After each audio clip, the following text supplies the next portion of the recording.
여러분 안녕하세요. 믿음직한 원불대, 믿고 보는 원불대의 원영입니다.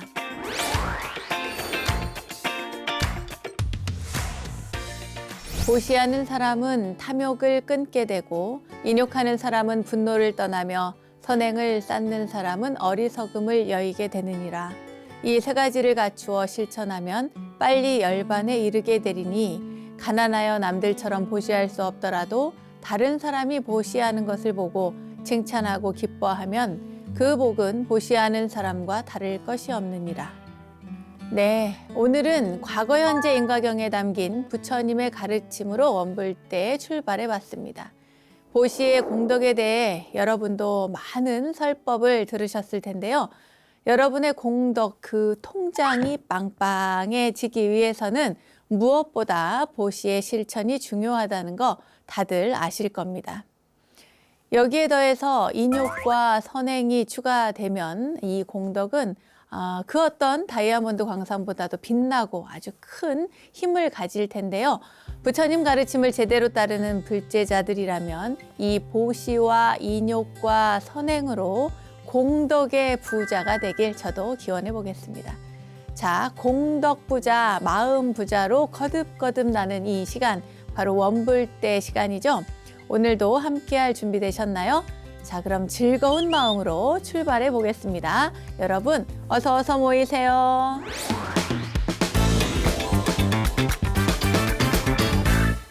원영 스님의 불교 내백과 실전편 첫 순서는 알고 보면 약이 되는 수많은 불교 이야기들과 불교 지식을 내한해 원불대 지식 플레이 순서입니다.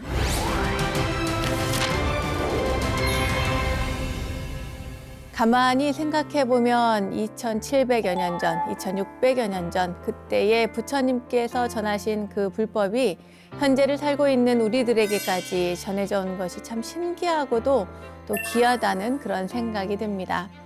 만약 부처님께서 열반에 드신 후에 결집이 없었다면, 그러니까 경전이라든가 율장을 이렇게 모으는 그런 일들이 없었다면, 그리고 만약 수많은 아라한과 선지식들이 부처님의 법을 연구하고 계승하지 않았다면 지금 우리는 이 귀한 인연을 만날 수가 없었을 텐데요. 자, 그렇기에 더 감사하고 소중한 마음으로 불교 공부에 임해야겠다는 생각이 드는데 여러분은 어떠신가요? 오늘은 부처님 열반 후에 이어진 인도의 불교에 대해서 공부를 좀 해보려고 합니다. 부처님 생전의 가르침들을 암송으로 이렇게 기억해서 모아서 전한 결집 후에 불교는 여러 선지식들의 연구로 그 개념을 확립하고 또 발전해 왔는데요. 불교가 인도를 거쳐서 전 세계인에게 전달되기까지 인도 당시의 불교사를 공부하는 아주 중요한 시간입니다. 그러니까 오늘도 귀 쫑긋 세우고 함께 해주시기 바랍니다. 자, 그럼 문제 풀러 가보겠습니다. 먼저 1번 문제입니다. 불교의 처음 모습과 부처님의 생생한 말씀을 간직하고 있는 시기의 불교를 바르게 나타낸 것은 1. 초기불교, 2. 부파불교, 3. 대승불교, 4. 선불교. 문제 풀어보세요.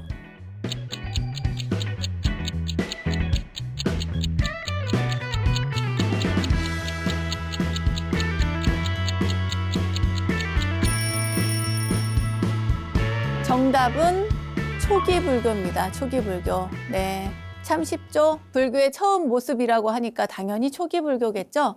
부처님의 생생한 말씀을 간직하고 있는 시기의 불교, 이것은 뭐 당연히 초기불교에 해당이 됩니다. 자, 그럼 나머지 것도 볼까요? 네, 두 번째는 부파불교라고 하는 게 나왔습니다. 부파라고 하는 것은 이제 여러 파들이 있다는 거예요. 저번에 공부를 했습니다. 저희가 지난 시간에도 공부를 했는데요.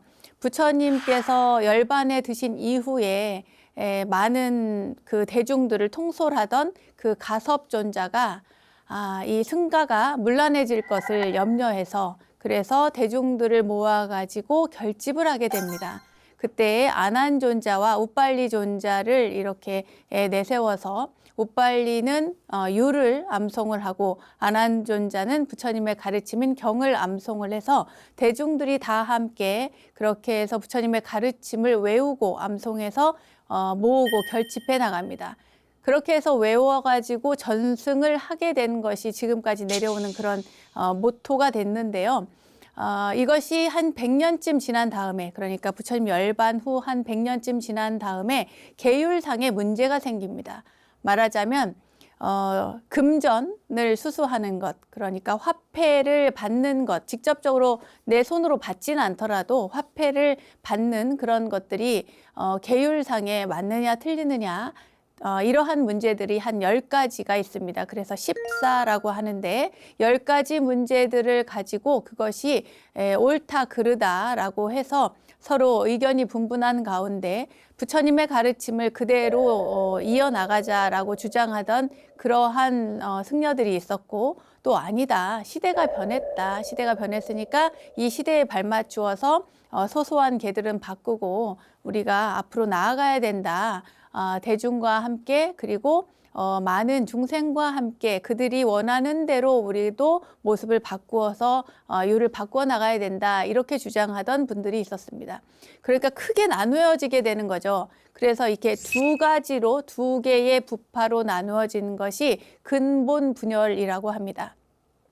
그때의 정통성, 전통을 주장하던 분이 바로 상자부라고 하고요. 그리고 조금 더 진보적인 입장에 섰던 분들이 대중부라고 하는 부파로 나뉘게 됩니다. 그런데 이것이 조금 더 시간이 지나면 그 다음에 점점 부파들이 늘어나게 됩니다. 근데 원래 부처님 가르침대로 그대로 유지해 가던 사람들은 달리 부파로 나뉠 이유가 없었죠. 왜냐하면 한 가지만 고수해 나가면 되니까요. 있는 그대로, 부처님께서 정해주신 그대로 우리는 따르겠다라고 했기 때문에 분열할 이유가 없었습니다.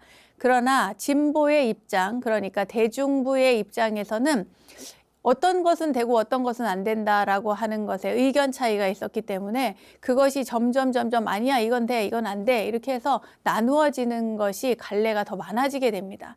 나중이 되면은 한 20개 정도로 이렇게 나누어지게 되는데요. 그래서 그것이 점점 많아지는 것을 지말 분열이라고 합니다. 근본 분열과 지말 분열이 있는 거죠. 이렇게 해서 많은 부파들이 생기는 것, 부처님의 가르침을 따라서 쭉 내려오다가 100년 후, 부처님께서 열반에 드신 지 100년 후에 근본 분열이 있고 그 이후로 쭉 많은 부파들이 생겨나는 지말 분열까지 해서 많은 부파들이 생기는 그런 시대를 부파 불교 시대라고 합니다. 부파 불교라고 하고요. 자, 그럼 세 번째 보겠습니다. 대승불교. 대승불교가 나왔어요. 대승불교는 이 부파불교에 의해서 말하자면 부파불교의 그 시대에 많은 분들이 이제 부파별로 나누다 보니까 이것은 나누어진 것이 의견이 다르기 때문에 나누어지게 되는 거거든요. 그러니까 누구의 의견은 맞고 누구의 의견은 틀리고, 그러려면 부처님의 말씀이 원래 어떤 것이었는가를 자꾸 보게 됩니다. 점점 더 연구하게 되고 또 살펴보게 되고, 아니야, 부처님의 말씀은 그렇지 않았어, 이것이 부처님의 말씀이 맞아, 이렇게 하면서 각자 자신의 의견들을 거기에 반영을 하게 됩니다. 그래서 토를 달고 부처님의 말씀을 해석해 놓은, 별도로 해석해 놓은 것들을 주석으로서 이렇게 달게 돼요. 그것이 바로 우리가 알고 있는 논장이라고 하는 것입니다. 주석서, 논서라고 하는 것들인데요. 이제 이렇게 논서들이 부파불교 시대에 많이 생긴다고 하는 것은 그만큼 부파불교 시대에 공부를 열심히 했다는 이야기도 됩니다. 그러나 불교 공부를 열심히 하기는 했으나 대중들과는 점점 멀어지게 되는 거예요. 왜냐하면 스님들이 자기들 얘기만 하니까, 부처님의 가르침 얘기만 하니까 참 좋은데 반면에 어려운 중생들에 대해서는 조금 소원해지는 그런 측면이 없잖아 있었습니다. 그러니까 중생들이라고 하는 일반 제가자들, 어려운 이들, 그런 사람들을 보살펴 주는 것에 조금 소원해지는 측면이 없지 않아 있었습니다. 그때에 이 제가불자들이 주축이 돼서, 물론 거기에는 출가자도 있습니다만 주축이 돼서 부처님 당시로 좀 돌아가자, 우리가 이렇게 살면 안 된다라고 해서 대승불교 운동이라는 걸 일으키는데, 이 대승이라고 하는 것이 이 큰 대자에 탈승자를 씁니다. 탈승자. 말하자면 크게 탈 것이에요. 그러니까 우리가 보통 수레를 생각하면 되는데, 이 수레가 사람들을 태우지 않습니까? 그런데 이 부파 불교 시대의 그 스님들은, 수행자들은 자기들의 깨달음을 위해서 추구하고 부처님의 가르침에 대한 것들만 가지고 막 논하다 보니까 일종의 작은 수레 같은 거예요. 작은 수레, 말하자면 자기들만 타는 수레, 나 혼자만 타는 수레, 이렇게 된 겁니다. 그러니까 제가 불자들의 입장에서 보면은 그것은 옳지 않다, 모두가 함께 가야 된다라고 하는 의견을 가지고 있습니다. 그래서 크게 탈 것이 큰 겁니다. 큰 수레를 의미를 합니다. 깨달은 자도 깨닫지 못한 자도 또한 이 수레에 같이 타고, 또 수행을 하는 자도 수행을 하지 않는 자도 같이 타고, 머리를 깎은 자도 머리를 깎지 않은 자도 같이 타고, 모두가 같이 탄다. 그래서 큰 수레를 의미하는 의미에서 대승불교라고 합니다. 이때 나오는 대승불교의 이상형 인물이 있죠. 그게 바로 보살입니다. 보디사트바라고 하는 보살을 얘기하는데요. 이 보디사트바는 깨달음, 그리고 보디, 여러분들이 잘 아실 겁니다. 깨달음이라고 하는 의미이고요. 사트바는 중생이라고 하는 의미입니다. 그러니까 깨달음을 추구해 가면서 또 중생을 제도하는, 그러니까 우리 함께 저 언덕으로 가자, 부처님의 가르침을 따라서 열심히 수행정진해서 살아가자라고 하는 의미를 담고 있습니다. 그게 바로 보디사트바, 보살이라고 하는 의미인데요. 그러니까 우리 절에 가면은 여성 신도에게 보살님, 보살님 하잖아요. 또 어떻게 생각하면은 옛날에는 노보살님들, 지금도 뭐 노보살님들이 많이 계셔서 보살님, 보살님 하면 약간 좀 촌스러운 느낌도 없잖아 있다고 이렇게 젊은 아이들은 이야기를 하는데요. 우리 뭐 이렇게 중요하고 좋은 의미를 가지고 있는 이 보살이라고 하는 단어를 더 많이 씁시다, 여러분. 그냥 뭐 그 여성 신도라는 둥, 뭐 아니면은 그냥 절에 오시는 뭐 아주머니라는 둥, 뭐 이런 얘기 다 제치고요. 그리고 일반 사회적으로도 보살이라고 하는 단어가 굉장히 많이 유행이 될 수 있도록 우리가 더 적극적으로 사용을 많이 했으면 좋겠습니다. 너무 큰 바람인가요? 네. 자, 그 다음에 선불교 나왔습니다. 선불교.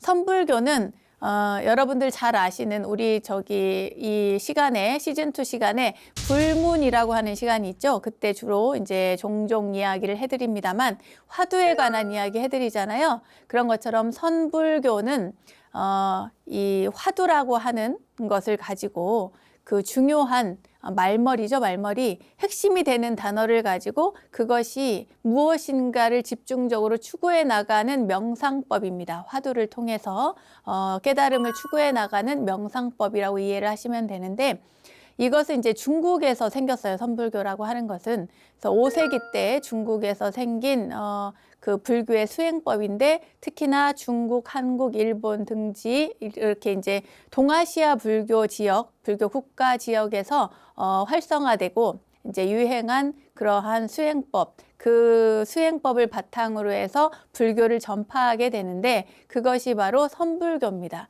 우리가 잘 아는 달마대사로부터 해가, 승찬, 도신, 그리고 홍인, 또 육조, 해능까지 이렇게 해서 쭉 내려오는 그 불교의, 선불교의 교주들이 있잖아요. 조사들이 있는데, 역대 조사들. 그 조사들을 품고 있는 것이 바로 선불교입니다.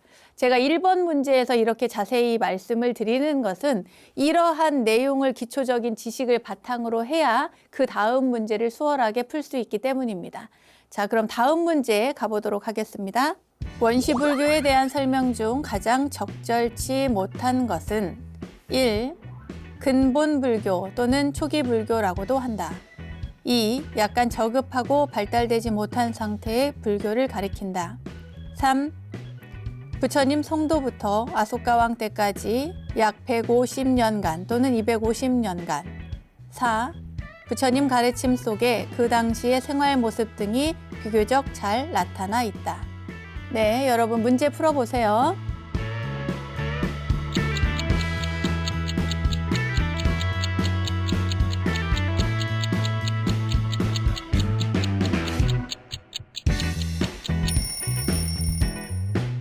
정답은 2번, 약간 저급하고 발달되지 못한 상태의 불교를 가리킨다입니다. 원시불교, 여러분 원시불교가 무엇일까요? 원시불교는 말하자면 부처님 당시, 부처님과 부처님의 직계 제자들이 살던 시대를 이야기합니다. 네, 이해 가셨습니까? 그러니까 초기불교라고 하는 단어를 앞에서 1번 문제에서 풀어봤는데요. 초기불교라고 하는 단어와 원시불교라고 하는 단어와 근본불교라고 하는 단어, 이러한 단어들이 이렇게 혼용되어서 쓰여지고 있습니다만 보통 요즘에는 우리들은 모두 초기불교라고 이야기합니다. 근데 예전에는 이제 이렇게 원시불교라고 하는 단어도 많이 썼는데 원시불교는 부처님과 부처님 제자들, 직계 제자들의 어떤 그 생활까지도 낱낱이 드러나서 보여지는 것. 그러니까 구체적으로는 불멸 후 100년, 그러니까 분열이 일어나기 전까지의 시대를 원시불교 시대라고 합니다. 그런데 여기 보면은 근본불교라고 하는 단어가 나왔어요. 초기불교는 아까 설명을 해드렸으니까 괜찮고요.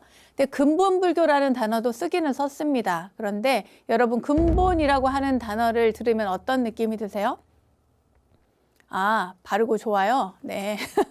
근본불교에 이것이 근본이라고 하는 단어가 굉장히 중요하고 좋은 단어이긴 합니다만 이게 종교적인 의미로 썼을 때는 약간 문제가 생길 소지가 있습니다. 왜냐하면 이것은 근본적인 것, 그 정통성을 굉장히 강조하다 보니까 그러다 보니까 외부 종교에 의해서 배타적인 성향을 가질 수 있습니다. 어느 종교나 간에 근본이라고 하는 단어가 들어가면은 근본주의자, 근본적인 뭐 이러면 약간 조금 배타적인 성향으로 흐를 수 있기 때문에 요즘에는 이 근본불교라고 하는 단어를 잘 사용하지 않습니다.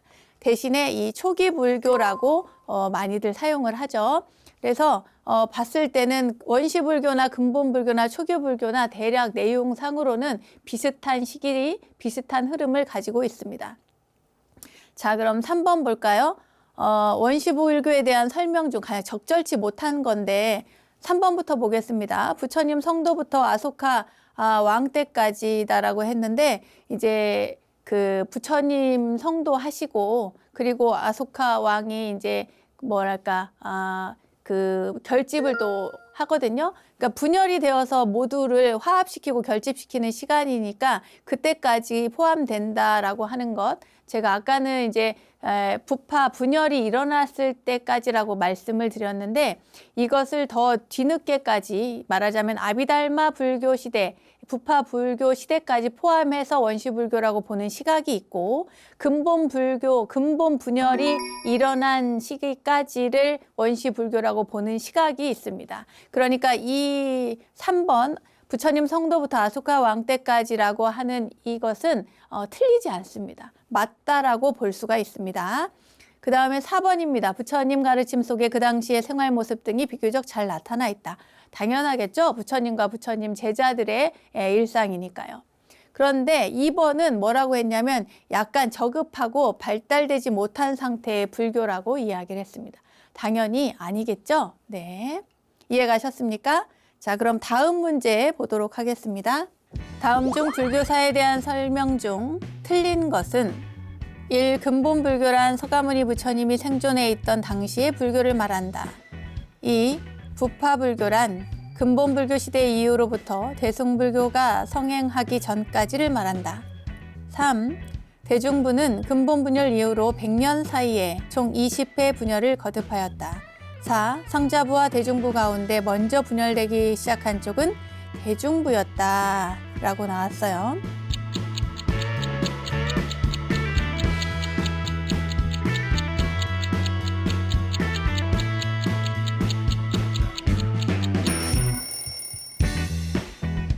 네, 문제 푸셨습니까? 정답은 3번입니다. 불교사에서 틀린 거를 얘기했어요.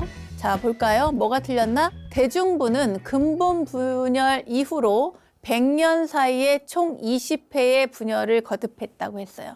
뭐가 틀렸을까요? 바로 이 20회라고 하는 단어가 틀렸습니다. 왜 틀렸냐? 20이라는 단어 어디서 많이 들어봤는데, 그죠? 부파가 보통 18개에서 20개 정도로 분열이 됐다라고 합니다. 이것은 이 개수가, 부파의 개수가 20개라고 하는 것이지, 이것이 횟수를 얘기하잖아요. 20회라고 하면은. 그러니까 20번 이렇게 분열이 되면은 최소 40개가 되는 겁니다. 2개씩만 갈라져도. 그죠? 그러니까 이 횟수라고 하는 이거는 이제 약간 국어의 문제 같은 느낌인데요. 이거는 옳지 않습니다. 네. 그러니까 20개라고 해야 되는 거, 20여 개라고 해야지 맞습니다. 자, 그럼 다른 거 볼까요? 근본 불교란, 근본이라고 하는 단어가 또 나왔네요. 근본 불교란 서가모니 부처님이 생존해 있던 당시의 불교를 말한다. 맞습니까? 네, 맞죠. 두 번째, 부파불교란, 네, 부파불교에 대해서 나왔어요. 근본 불교 시대 이후로부터 대승불교가 성행하기 전까지를 말한다. 맞습니까? 네, 맞죠. 네. 그 다음에 상자부, 대중부 가운데 먼저 분열되기 시작한 쪽은 대중부였다. 제가 아까도 말씀드렸습니다. 상자부는 정통을, 그러니까 부처님의 가르침이 하나니까 그것을 계속 고수해 나가고 또 따라가는 입장이기 때문에 분열될 이유가 없습니다. 그런데 대중부의 경우에는 진보적인 입장을 취하기 때문에 환경, 내가 살아가는 이 시대와 문화와 환경과 모든 것들을 그에 따라서 적합하게 결정해서 승가가 운영되어야 한다라고 하는 생각을 가지고 있기 때문에 그에 따라서 의견이 분분해질 수가 있습니다. 그래서 더 대중부가 많은 분열을 일으켰다, 이렇게 이해를 하시면 되겠습니다. 자, 여기 보니까 두 번째 이 순서를 조금 여러분들이 기억을 하시면 좋겠어요. 근본 불교, 근본, 이제 우리가 보통 초기 불교라고도 하고 원시 불교라고도 합니다. 이것이 이제 첫 번째고요. 그 다음에 두 번째, 보이는지 모르겠습니다. 두 번째는 부파가 나누어집니다. 부파 불교. 부파가 나누어집니다. 네, 그 다음에 부파가 나누어진 것을 바로잡기 위해서 나타나는 것이 바로 대중불교, 대승불교입니다. 네. 안 보이면 말고요. 네. 자, 다음 넘어가겠습니다. 초기 불교의 경제관에 대한 설명 중 가장 거리가 먼 것은 1. 불교의 경제관은 사치스러운 소비를 금지하는 반면 극도의 빈곤도 경계한다. 2. 출가 수행자도 경제적 자립을 위해 생산활동에 종사하도록 장려하였다. 3. 각 개인이 생활에 나가는 데 필요한 정도의 분배는 평등하게 이루어졌다. 4. 제가신자는 바른 일에 기반을 둔 자신의 업무에 전념하도록 하였다. 문제 풀어보세요.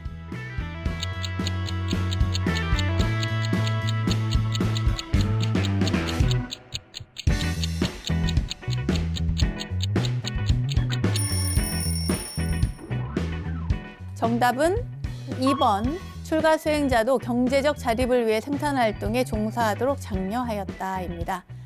자, 이게 질문이 뭐예요? 초기 불교의 경제관에 대한 설명입니다. 경제, 불교의 경제. 1번부터 보겠습니다. 불교의 경제관은 사치스러운 소비를 금지하는 반면 극도의 빈곤도 경계한다 그랬어요. 뜻밖인가요, 여러분? 아닙니다. 부처님께서는 가난하게 살아라 이렇게 말씀하시지 않았습니다. 왜냐하면 제가불자들에게는, 물론 이제 스님들에게는 검소하게 살 것을 말씀을 하셨지만 일반 제가불자들에게는 열심히 벌어라, 열심히 일해라. 그래서 나누어도 주고 저축도 하고 그리고 후손을 위해서도 남겨주고 아내에게도 잘하고 막 이렇게 분배를 잘해서 정말 실질적으로 생활을 잘 할 수 있도록 부처님께서 가르침을 주셨어요.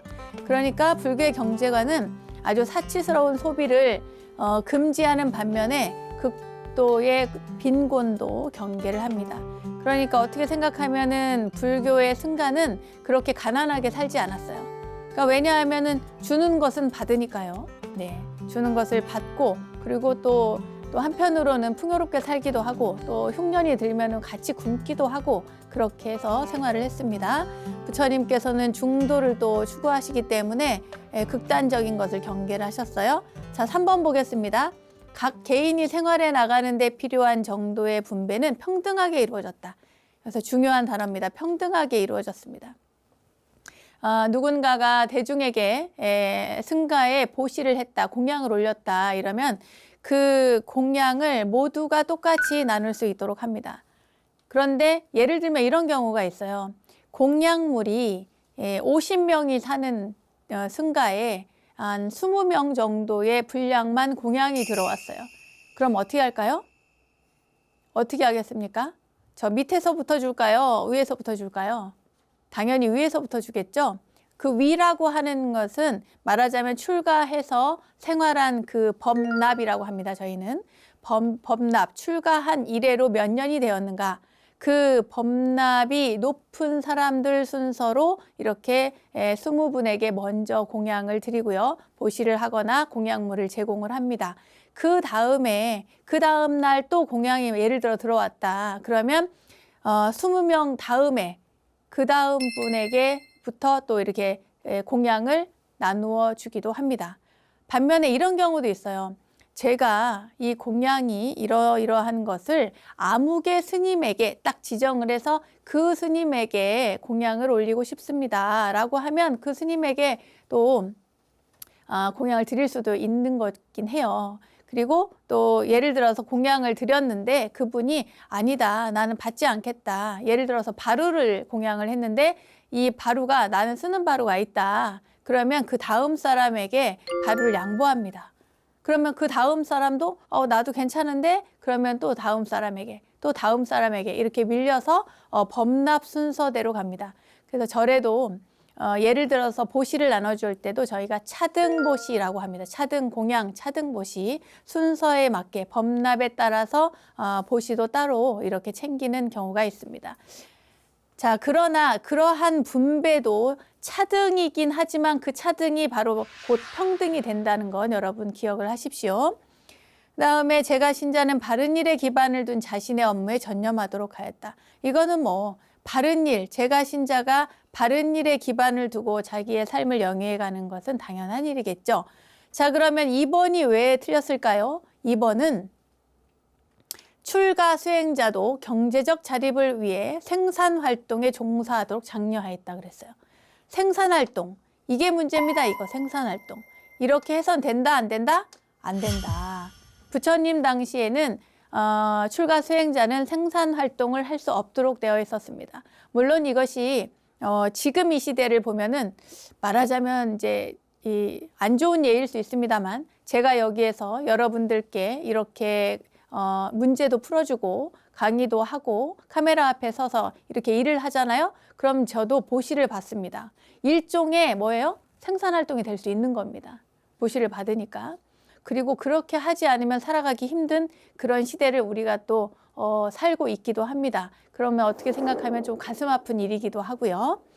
자, 초기 불교의 경제관에 대한 설명 중 가장 거리가 먼 것은 그러니까 2번 출가 수행자도 경제적 자립을 위해 생산활동에 종사하도록 장려하였다. 이것은 틀린 겁니다. 여러분 이해하셨죠? 자, 그럼 다음 문제 보도록 하겠습니다. 다음 중 부파불교의 특징을 설명한 것으로 가장 거리가 먼 것은 1. 금욕주의, 2. 승원중심주의, 3. 재가주의, 4. 출가주의.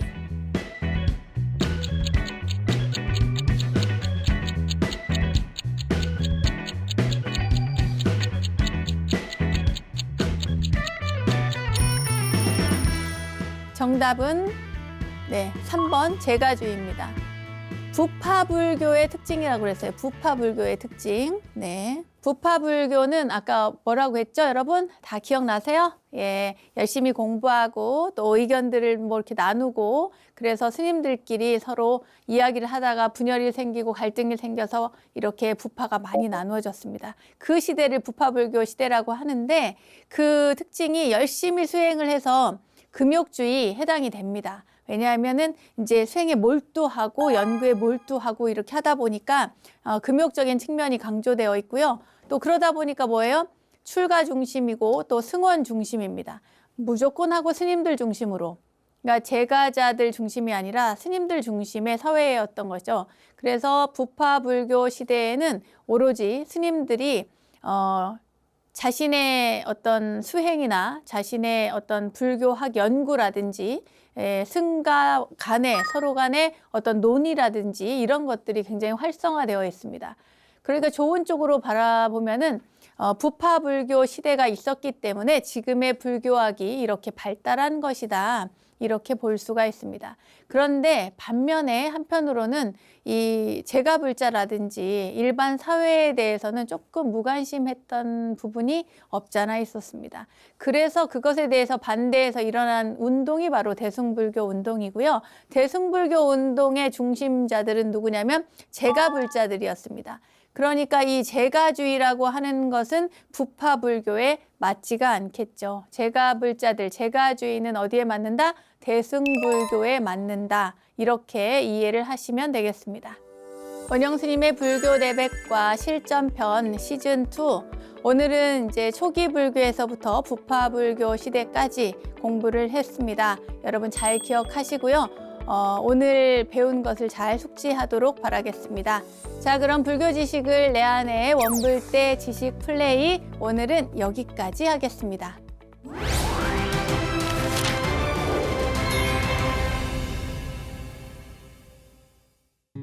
우리들 인생길에 마주한 이야기 하나로 삶을 향기롭게 만들어가는 시간, 마음 훈련의 시간, 불문입니다. 이해할 수 없는 질문이나 진술, 또 깨달음을 위해서 이성에 의지하는 것을 피하고자 선불교의 수행자들은 선문답을 이렇게 이야기를 통해서 많이 활용을 했다고 합니다. 이러한 선수행 중에 하나인 화두공안에서 이 공자라는 게요. 개개인의 주관적인 주장을 개입시키지 않는다는 그런 의미로 공을 쓰고 아니라고 하는 것은 기필코 불조의 그 깨달음과 동일하게 만들겠다는 것입니다. 원래는 이제 어떤 관공서의 서류 같은 것을 할 때 쓰던 그런 단어였는데 이것이 불교에 들어오면서 변형이 됐습니다. 이렇게 이 공안이 풀리면 번뇌가 사라지고 또 번뇌가 사라지면 생사의 굴레가 또 공해지고 생사의 굴레가 공해지면 드디어 불도를 깨달음을 이룰 수 있다고 우리 선불교에서는 얘기를 하고 있습니다. 우리로서는 참 글쎄요 알 수도 없고 뭔가 더 깊이 알고 싶은데 참 어렵다 이런 생각이 드는 그런 이야기들입니다. 하지만 이 화두 공안을 마음에 새기고 열심히 수행 정진하다 보면 말과 문자로 감히 표현할 수 없는 깨달음의 세계에 조금이라도 닿을 수 있지 않을까 싶습니다. 오늘은 그 가운데 벽암록 제19치 구지일지를 풀이해서 구지선사의 한 손가락 공안을 여러분들께 소개해 드리도록 하겠습니다. 구지화상은 굉장히 유명한데요. 네, 이 손가락 하나로 굉장히 유명해지신 분입니다. 구지화상이 절강성 금화산에 머물고 있을 때 일입니다. 어느 날 마조대사의 제자인 실제라고 하는 어떤 비구니가 찾아왔어요. 실제 비구니 스님이 이렇게 갓도 벗지를 않고 방 안에 이렇게 당당하게 들어와서는 구지화상이 자선하는 자리를 딱 가서는 이렇게 세 바퀴를 돕니다. 화상이 앉아 있는데 뭐 예로부터는 예를 표하는 그런 의식 중에 하나이긴 하죠. 그리고는 하는 말이 당신이 부처님의 말씀이라면 모르는 것이 없다는 그 구지 스님이요? 이렇게 묻습니다. 그리고는 내가 부처님의 말씀은 됐고 어디 부처님의 말이 아닌 당신의 말을 한번 들어보고 싶어서 왔어 이렇게 이야기를 합니다. 너무 당차죠? 그런데 이렇게 3번을 이야기했는데도 구지화상이 말을 하지 않는 거예요. 부처님 얘기가 아니라 당신 말을 한번 해보라고 하는데 이야기를 못 하는 겁니다. 그러자 비구니 스님이 떠나려고 하고 그러니까 이때 구지화상이 그 묵어가라고, 하룻밤 묵어가라고 이렇게 이야기를 합니다. 날도 저물 것이니 하룻밤 쉬어 가시지요 라고 말을 한 거예요. 그러니까 이 비구니 스님이 다시 말하기를 한마디 하시면 제가 머물지요 그런 거예요. 구지화상이 아무 말도 못하자 비구니는 그냥 나가버렸어요. 떠나버린 겁니다. 비구니 스님에게 뭐랄까 좀 한 방 먹었다고 할까요? 좀 당했다고 할까요? 그런 느낌인데 구지화상은 그 비구니의 질문에 한마디도 하지 못한 자신의 모습에 참담함을 느꼈습니다. 이러고도 내가 대장부라고 할 수 있겠는가. 그래서 구지화상은 고승들을 만나서 가르침을 받고자 이 바랑을 꾸려서 이제 놓고 그리고 잠자리에 들었어요. 이제 더 큰 스님에게 찾아가야겠다 이렇게 생각을 한 거죠. 그런데 꿈에 산신이 나타나서 말을 하는 거예요. 곧 대보살이 나타나서 스님에게 가르침을 줄 것이니 이 암자를 떠나지 마십시오라고요. 다음 날 과연 한 노스님이 찾아오셨는데 그분이 누구냐면 철룡선사라는 분입니다. 철룡선사. 이 구지화상은 정중히 예를 갖춘 후에 바로 전날 그 비구니 스님과 있었던 그런 이야기를 설명을 했어요. 그리고는 간절한 마음으로 여쭈었습니다. 무엇이 한마디입니까? 라고요. 그러니까 한마디 해달라는데 그 무엇이 한마디냐 이거죠. 그러자 철룡선사는 손가락 하나를 딱 세워 보였습니다. 그러자 그 순간에 구지화상이 이 손가락 하나를 보고 딱 깨달음에 이르게 된 거예요. 그 다음부터 구지화상은 사람들로부터 어떤 질문을 받더라도 오직 손가락 하나만을 이렇게 딱 세워 보였습니다. 그래서 이제 구지화상인 거죠. 이 구지화상에 대한 이야기를 조금 더 하자면요. 조금 더 유명한 이야기가 있습니다. 구지선사 밑에 동자 스님이 있었습니다. 그러니까 구지선사하고 그 동자가 같이 생활을 하고 있는데 어느 날 구지선사가 없을 때 손님들이 찾아온 거예요. 찾아와서는 구지선사에게 뭔가 물으려고 여쭤보려고 왔는데 구지선사가 안 계시니까 그냥 가겠습니다 해요. 그런데 동자가 우리 스님께서는 항상 이렇게 손가락만 이렇게 들어 보이니까요. 그 얘기를 해드린 거예요. 질문을 저에게 해보십시오. 제가 얘기를 해드리겠습니다. 그래가지고 또 질문을 하니까요. 불법의 그 의의를 묻습니다. 그 이제 손님들이 물어요. 불법 적적 대의라고 해서 불법의 대의가 무엇입니까? 라고 물으니까 이 동자 스님이 손가락 하나를 딱 이렇게 들어 보인 거예요. 그리고는 이제 갸우뚱했죠. 손님들은 그 절에 오신 분들은 이게 무슨 말인가 무슨 뜻일까 하고는 이제 갸우뚱하다가 돌아갔습니다. 그리고 이제 선사가 돌아오셨어요. 돌아와 가지고는 동자한테 이야기를 듣습니다. 이제 이 동자 스님이 그 스님이 오시니까 막 자랑을 한 거예요. 스님이 안 계실 때 손님들이 와서요. 제가 스님처럼 똑같이 했습니다. 그래 어떻게 했느냐 그러니까 손가락 하나를 딱 이렇게 들어 보였다는 거예요.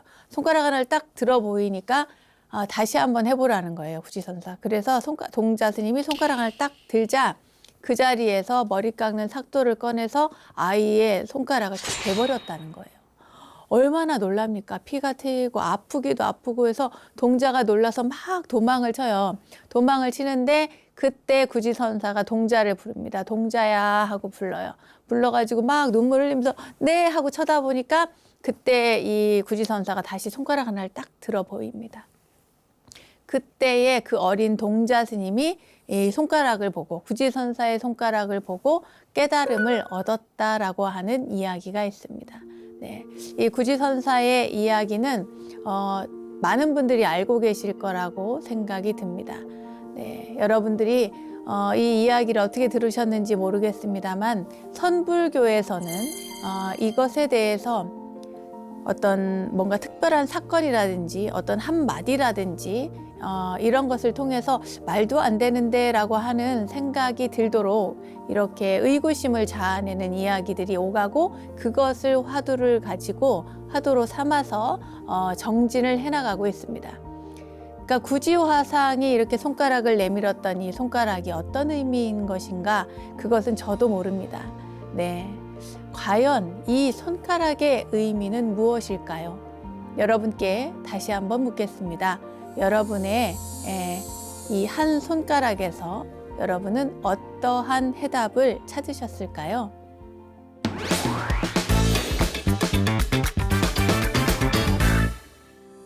원영스님의 불교 대백과 시즌2. 네, 오늘도 행복한 시간 되셨나요? 조금 어려웠죠? 부처님의 가르침을 실생활에 적용할 수 있도록 친절하게 설명해 드리고 있는 원영스님의 불교 대백과. 오늘은 인도 불교에 관한 문제들을 풀어봤고요. 벽암록 제19칙 구지일지, 구지선사의 한 손가락에 대한 이야기를 전해드렸습니다. 자, 알매지혜가 가득한 시간 원불대, 오늘은 여기까지입니다. 원불대와 함께 불교 공부는 물론 삶의 지혜를 찾는 시간 만들어 가시기 바라고요. 공부하는 원불대, 수행하는 원불대 여기서 마치겠습니다. 다음 시간에 또 만나요. 감사합니다.